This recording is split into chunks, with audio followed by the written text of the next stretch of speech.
Good evening, everyone. I'm so glad to join you today. To read one of my favorite books to you. It is Angelina Ballerina, and it is written by Catherine Hullabird, and it's illustrated by Helen Craig. And you know why I chose this book for you today?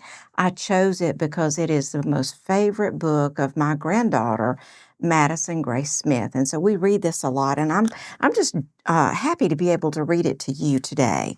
So how about let's get started, okay? Okay, so here are some photos or pictures, illustrations of Angelina Ballerina. And do you notice that she is a mouse and she is a ballerina? So it begins with, more than anything else in the world, Angelina loved to dance. She danced all the time, and she danced everywhere. And often she was so busy dancing that she forgot about doing other things that she was supposed to be doing. I bet you do that sometimes, don't you? That when you're busy playing or doing things that you enjoy, kind of forget to do those chores that mom or dad have on your list of things to do. Angelina's mother was always calling to her, "Angelina, it's time to tidy up your room now." Or, "Please get ready for school now, Angelina." But Angelina never wanted to go to school. She never wanted to do anything but dance. See that? Never wanted to do anything but dance.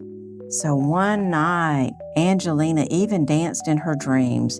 And when she woke up in the morning, she knew that she was going to be a real ballerina someday.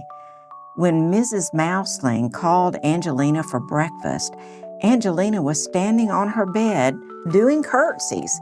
See Angelina doing curtsies? She was practicing.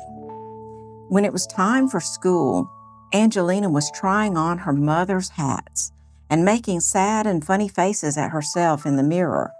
"You're going to be late again, Angelina," cried Miss Mouseling. But Angelina did not care. She skipped over rocks and she practiced high leaps over the flower beds until she landed right in old Miss Hodgepodge's pansies, and she got a terrible scolding.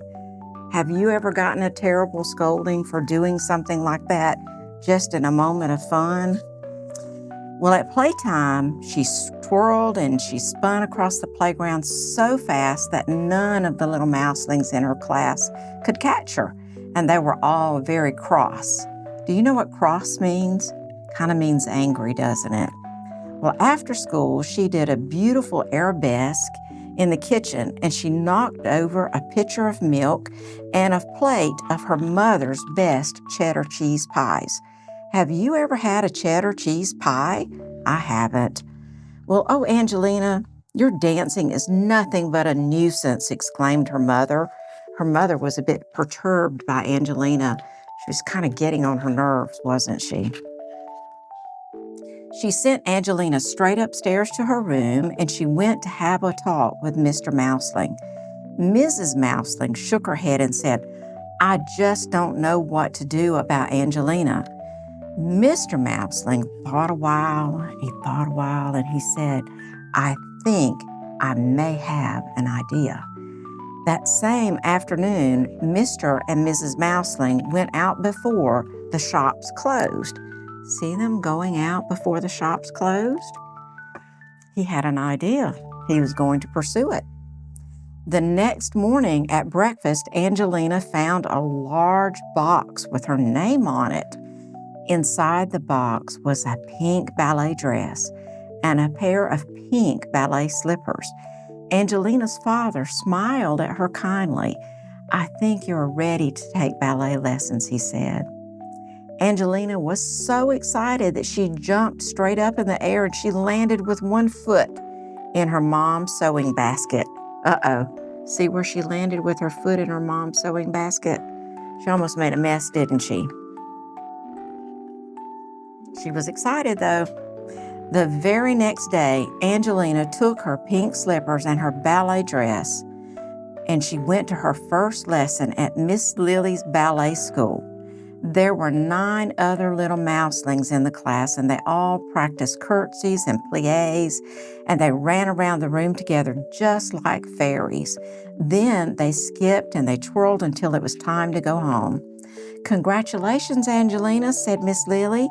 "You are a good little dancer, and if you work hard, you may grow up to be a real ballerina one day." See? Miss Lily's talking to her, and see all the little other ballerinas in her class? And what did she say? She said, if you work hard, you may grow up to be a real ballerina one day. Angelina ran all the way home to give her mother a big hug. "I'm the happiest little mouseling in the world today," she said. From that day on, Angelina came downstairs when her mother called. She tidied her room and she went to school on time. She was so happy because she was getting to do the things that she enjoyed doing besides the things that she needed to do. She helped her mother make cheddar cheese pies, and she even let the other mouselings catch her on the playground sometimes. Angelina was so busy dancing at Miss Lily's that she didn't need to dance at supper time, on bedtime, or on the way to school anymore. She went every day to her ballet lessons, and she worked hard for many, many years. And then she worked hard for many, many years. That's a long time. Until at last, she became the famous ballerina, Mademoiselle Angelina, and fans came from far and wide to enjoy her lovely dancing. Look, she became a professional on stage one day because she did what? She practiced over and over and over again to get really good at what she was doing, but she also learned to do the things that were necessary at home. I really enjoyed reading Angelina Ballerina with you tonight. I hope you have sweet dreams, and I'll tell you what my grandchildren, Madison Grace Smith and Jackson Reese Smith, say with me when they spend the night with Mimi is, sleep with angels, kisses with angels tonight. Sleep tight, Mimi. Good night. Good night, Jackson and Madison Grace. Kisses with angels. Good night, everyone.